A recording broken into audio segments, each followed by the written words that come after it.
22대 총선이 오늘로 꼭 80일 남은 가운데 거대 양당은 공천 준비 작업에 박차를 가하고 있습니다.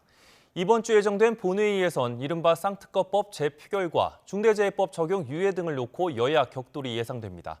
취재 기자 연결해 자세한 소식 들어보겠습니다. 나연 기자. 네, 국회입니다.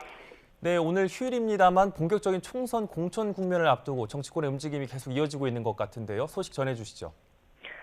네, 이명박 공천관리위원장이 이끄는 민주당 공천관리위원회는 오늘 서울 여의도 중앙당사에서 세 번째 회의를 열었습니다. 시스템 공천 원칙을 강조해온 민주당은 앞서 특별 당규를 제정해 부적격자 기준 등을 정했고 현역 의원 평가 하위 20% 불이익 기준을 당헌에 규정해 규칙의 큰 틀은 정했습니다. 지난주 총선 후보자 공모 접수를 이미 마친 상황이어서 오늘은 정성평가 지표에 시민들의 의견을 반영하는 국민참여공천제 운용 방향을 세부적으로 마련하는 데 집중하는 모습입니다.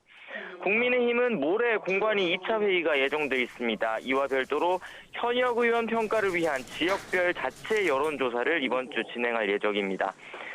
국민의힘 공관위는 첫 회의에서 현역 의원 평가 하위 10%를 공천에서 배제하고 동일 지역 3선 이상 중진에게 불이익을 주는 규칙을 정했고 2차 회의에서는 전략 지역 지정과 우선 공천 지역 기준을 논의할 예정입니다. 앞서 원희룡 전 국토부 장관과 김경률 비대위원이 각각 인천 계양을과 서울 마포을에 출마 의사를 공개적으로 표명한 뒤 미리 전략 공천이 낙점됐다는 당내 불만이 터져나온 만큼 관련 논의가 주목됩니다. 네, 또 이번 주 열리는 국회 본회의에도 관심이 쏠리고 있는데요. 어떤 내용이 있는지 전해주시죠. 네, 1월 임시국회 본회의는 오는 25일 목요일에 예정돼 있습니다. 지난 5일 윤석열 대통령이 거부권을 행사한 이른바 쌍특검 법안 재표결 여부를 두고 다시 한번 여야 줄다리기가 예상됩니다. 여당은 재표결을 미루는 건 총선을 앞두고 김건희 여사 특검 이슈를 계속 끌고 가려는 정략이라고 주장하지만 야당은 윤 대통령의 거부권 행사가 부당하다며 헌법재판 청구 가능성을 닫지 않고 있습니다. 여기에 지난주 정부로 이송된 이태원 참사 특별법에 윤 대통령이 또다시 거부권을 행사할지도 변수가 될 전망입니다.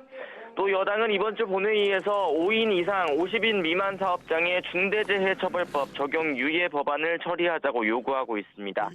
반면 야당은 법 적용을 유예하려면 정부의 구체적인 이행 계획이 담보돼야 한다는 입장이어서 본회의 전까지 이견을 좁힐 수 있을지는 미지수입니다.